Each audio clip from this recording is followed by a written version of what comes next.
खुद से जीतने वालों को मेरा सलाम और प्रणाम। गौतम बुद्ध कहते हैं, पास्ट में मत उलझो, भविष्य के सपने मत देखो, अपना मन केवल प्रेजेंट पर केंद्रित करो।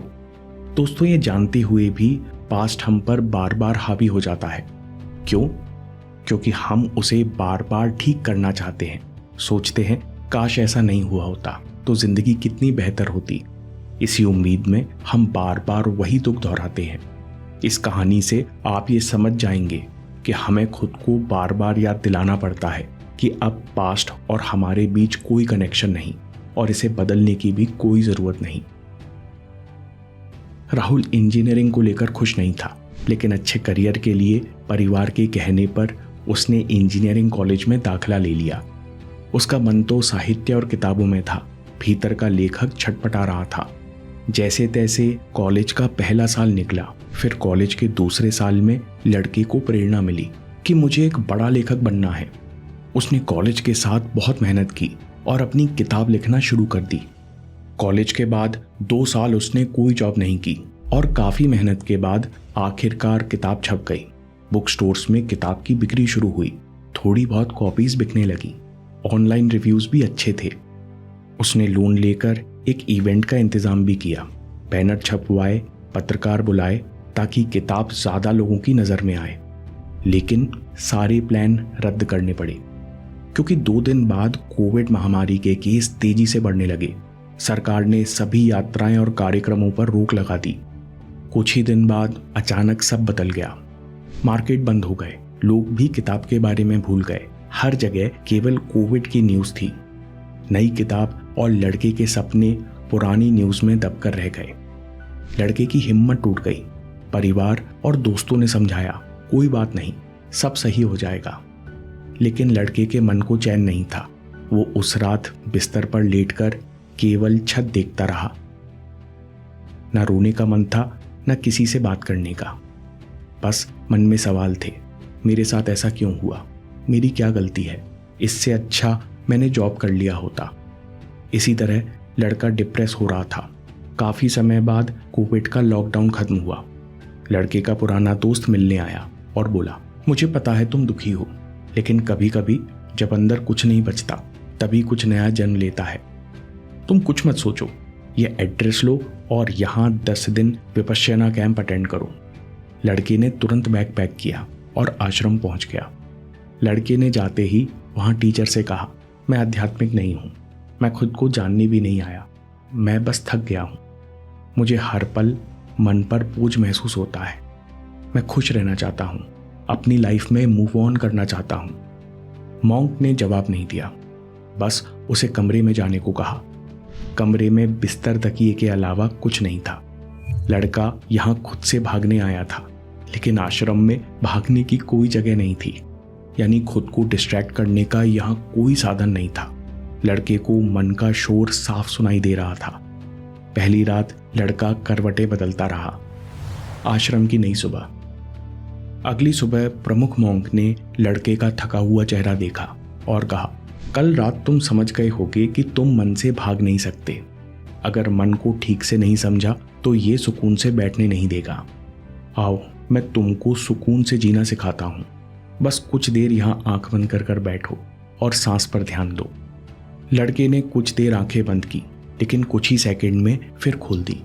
उसके अंदर का फ्रस्ट्रेशन, निराशा मन को एक जगह टिकने नहीं दे रहा था। लड़के के चेहरे पर बेचैनी देखकर मॉन्क ने कहा, जब बैठना मुश्किल लगे तो समझो कि तुम मन को बदलने की कोशिश कर रहे हो। तुम्हें मन को नहीं बदलना, केवल सांस पर ध्यान देना है। लड़का कुछ देर बैठा रहा। फिर मॉन्क ने कहा, अब आओ, खाने की तैयारी करो। गलती की अजीब सजा। आश्रम में एक अनोखी परंपरा थी। हर कोई अपनी रोटी खुद बनाता था। कोई सुविधा नहीं, कोई साधन नहीं। सब कोयले की धीमी आंच पर अपने लिए देसी टिक्कड़ सेकते थे। लड़का पहली बार टिक्कड़ सेकने बैठा तो उसका ध्यान कहीं भटक गया।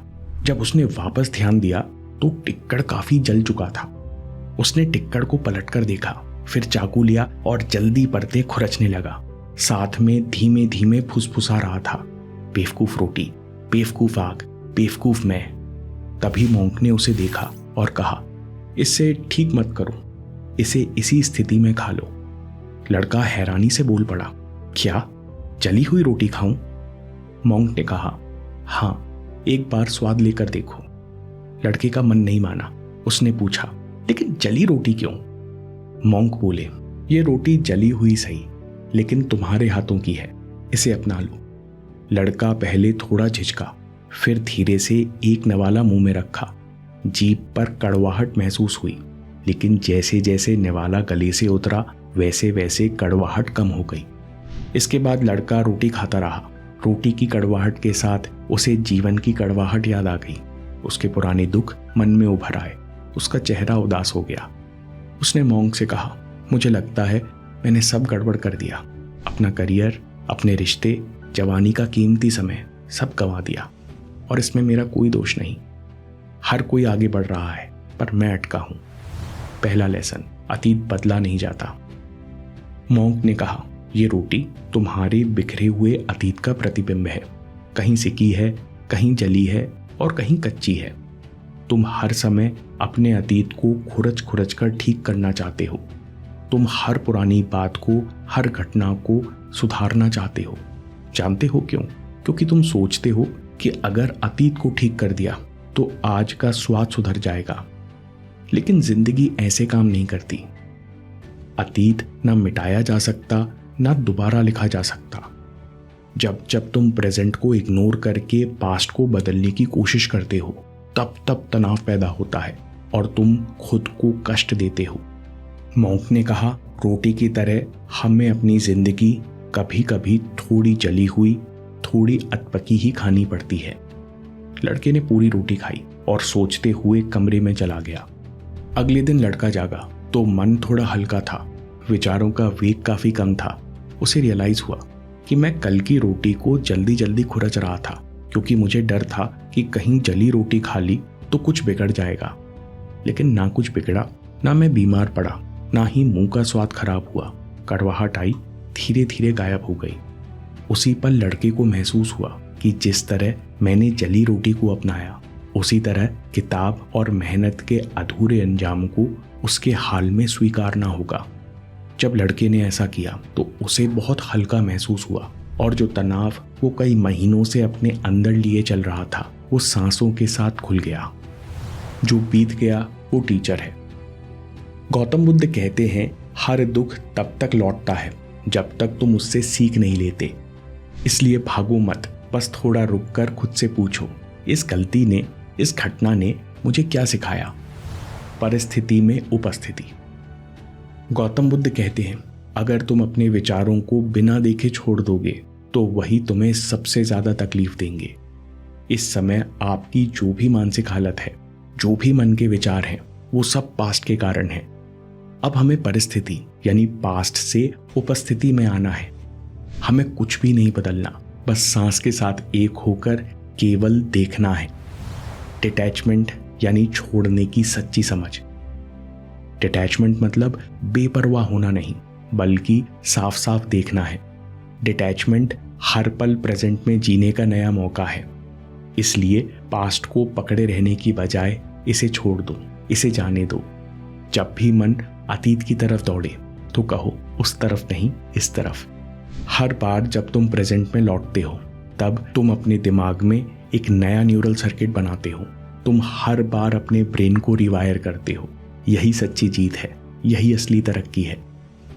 समरी, हम मन से भाग नहीं सकते। जितना उसको समझेंगे उतना उसको देख पाएंगे और उतना ही सुकून मिलेगा।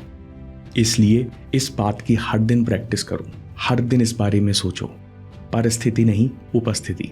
जब भी मन कहे वैसा क्यों नहीं हुआ जैसा मैंने चाहा था, तो आप बिना रिएक्ट किए खुद से कहो, जैसा होना था वैसा हो गया। मैं इन विचारों को केवल देखता हूँ, मैं पास्ट की इच्छाएं छोड़ता हूँ। ऐसा करने से मन अपने आप शांति से भर जाएगा। आपको उपस्थिति चुनने का मौका मिलेगा। दूसरी बात, नया रास्ता बनाओ। अतीत अब नकली है, उसे जाने दो। जब मन पुराने रास्ते पर जाए तो कहो, उस तरफ नहीं, इस तरफ चलो। डिटैचमेंट बेपरवाही नहीं, बल्कि साफ साफ देखना है कि पास्ट दुख देता है, और जब आप प्रेजेंट में आते हो तभी आप शांति और शक्ति का अनुभव करते हो।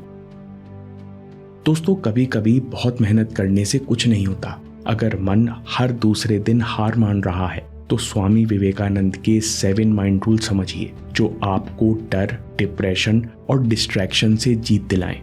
और याद रखिए, आपके समय से कोई वीडियो, कोई ऐप, कोई न्यूज़ कीमती नहीं है। मैं काम के किस्से लाता रहूंगा। हम जीतेंगे।